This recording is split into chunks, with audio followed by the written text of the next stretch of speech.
জুলাই অভ্যুত্থানের প্রথম শহীদ আবু সাইদ হত্যা মামলার রায় আসছে ৯ এপ্রিল। সকালে বিচারপতি নজরুল ইসলাম চৌধুরীর নেতৃত্বাধীন ট্রাইব্যুনাল ২-এর বিচারিক প্যানেল এই আদেশ দেন। এর আগে ২৭শে জানুয়ারি প্রসিকিউশন ও আসামি পক্ষের যুক্তিতর্ক শেষে মামলাটি রায়ের জন্য অপেক্ষমান রাখা হয়েছিল। এই ঘটনায় গত বছরের ৩০শে জুন ৩০ জনের বিরুদ্ধে অভিযোগ আমলে নেয় ট্রাইব্যুনাল ২। এই মামলায় হাসনাত আবদুল্লাহ সহ ২৫ জনের সাক্ষ্য নেওয়া হয়।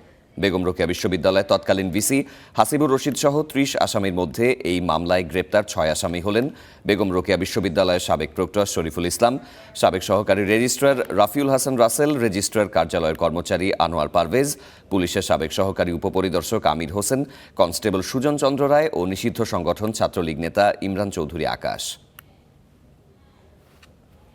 এই মামলার পরবর্তীতে বিজ্ঞ আদালতে ট্রাইব্যুনালে আসার পরে আমরা এর তদন্ত শেষ করে ফরমাল চার্জ দাখিল করেছি।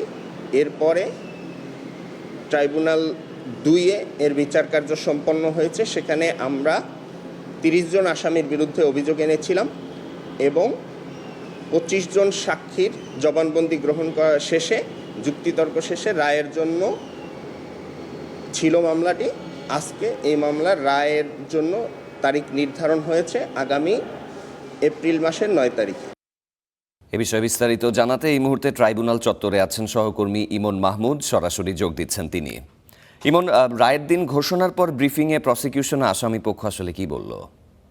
সাফাত, সকালেই আজ আন্তর্জাতিক অপরাধ ট্রাইব্যুনাল ২ জানিয়েছে যে জুলাই আন্দোলনের প্রথম শহীদ আবু সাইদ হত্যা মামলার রায় ঘোষণা হবে ৯ এপ্রিল এবং এই রায়ের তারিখ ঘোষণার পরে প্রসিকিউশন এবং আসামি পক্ষের পক্ষ থেকে ব্রিফিং করা হয়েছে এবং তারা জানিয়েছে, প্রসিকিউশনের পক্ষ থেকে যেটি জানিয়েছে যে এই মামলায় হাসনাত আবদুল্লাহ অর্থাৎ বৈষম্য বিরোধী ছাত্র আন্দোলনের সাবেক সমন্বয়ক হাসনাত আবদুল্লাহ সহ মোট ২৫ জন সাক্ষী দিয়েছে এবং বেশ কিছু ডিজিটাল এভিডেন্স এই মামলাতে দাখিল করা হয়েছে, যার প্রেক্ষিতে প্রসিকিউশন দাবি করছে যে এই মামলাটি যথাযথভাবে সন্দেহাতীতভাবে প্রমাণ করতে সক্ষম হয়েছে তারা। সুতরাং এই মামলার যে ৩০ জন আসামি রয়েছে তাদের সর্বোচ্চ শাস্তির প্রত্যাশা করছে প্রসিকিউশন। এদিকে আসামি পক্ষের আইনজীবী বলছেন যে এই মামলার যে তদন্ত কার্যক্রম যেভাবে পরিচালিত হয়েছে সেটি ত্রুটিপূর্ণ দাবি করছেন। কিছুক্ষণ আগেই আসামি পক্ষের আইনজীবী আজিজুর রহমান দুলু তিনি আমাদের সাথে কথা বলেছেন। তিনি জানিয়েছেন যে এই মামলাতে যে অভিযোগগুলো নিয়ে আসা হয়েছে এবং যে তদন্তে রিপোর্টে যা বলা হয় তার সাথে বাস্তবতার কিছু অমিল